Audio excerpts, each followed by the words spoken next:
All right, now once you've created everything else, once you've created your site, you've created your placement, you've chosen your template, and for this one here, we've got the classic 6-ad template that we're using. Once you've done all that, then it's time to create your content.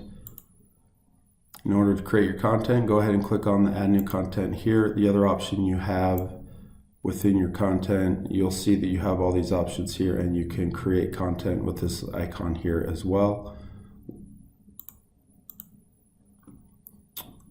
When you're creating your new content, first thing you're going to do is you're going to give it a name. You're going to choose the template that you have. So this is for if you're split testing or using multiple templates, then you can go ahead and you're going to choose that.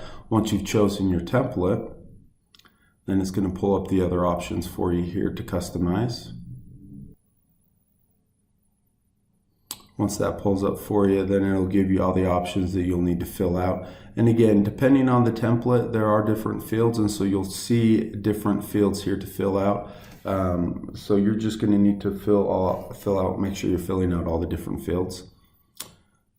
With any of our templates that have multiple ad units built within them, you're going to see this category option, which allows you to create a category for your different content, pieces of content that you're putting in here.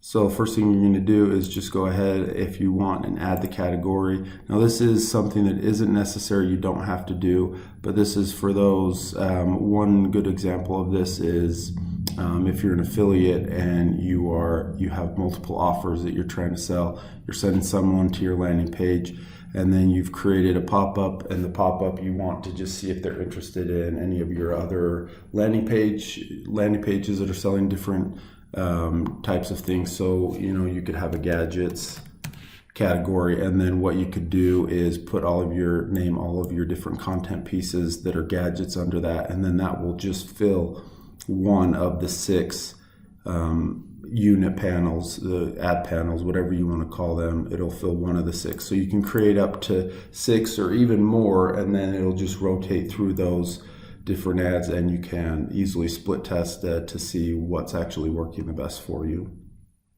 So that's the category section. We do also have a help file on the categories that you can go through and look at our help files and search for that and look at that to see if you have any questions. You'll be able to look through that and see the answers for that. Basically, you're just going to be filling out these different fields. You're going to be putting in your destination URL, and you'll see these different icons here that we have. So we have different click options. So redirect URL, so this is your final destination URL where you're trying to send them. Click to call, and then if you just want it to close, so meaning if it's a button to close the pop-up or something like that, then it will just close the pop-up. Click to call, you're going to put in the phone number. So this comes in handy if you're doing a lot of mobile traffic and you're generating leads. Rather than collecting the data, you can just straight have them call, or you can collect the data and then have it save the data and also have the click to call action as well. Conversion. So again, you can report any click as a conversion. We have a help file on this that you can watch as well. But if you want to report this as a conversion when they click on your link, so if you're generating leads and that counts as a conversion, you're getting paid per lead, then you can actually just mark it as a conversion, and it will track that in the system based off of the placement event that you chose back when you created the placement. That's the conversion, that's the event that will fire, the conversion event that fires. And it will always default to whatever you have originally put, or you can enter a unique value, conversion value. That's the dollar value there. A lot of our templates have images, so you're going to click to upload your image, or you can click on the icon here for the media library, and any images that you've previously added, it will have those in there, and there's a search feature there as well. Or also, once you've pulled this up, you can drag and drop the image right here as well, and it will upload the image for you. And then this is where you're going to be changing and actually creating the content. So this is where headline, description, subheadlines, Also call to action buttons. This specific one doesn't have a call to action button, but also you'll have your different call to action buttons, and you'll be able to test different call to action messages here as well. With our headline description columns, you'll see we have the icon for our text editor.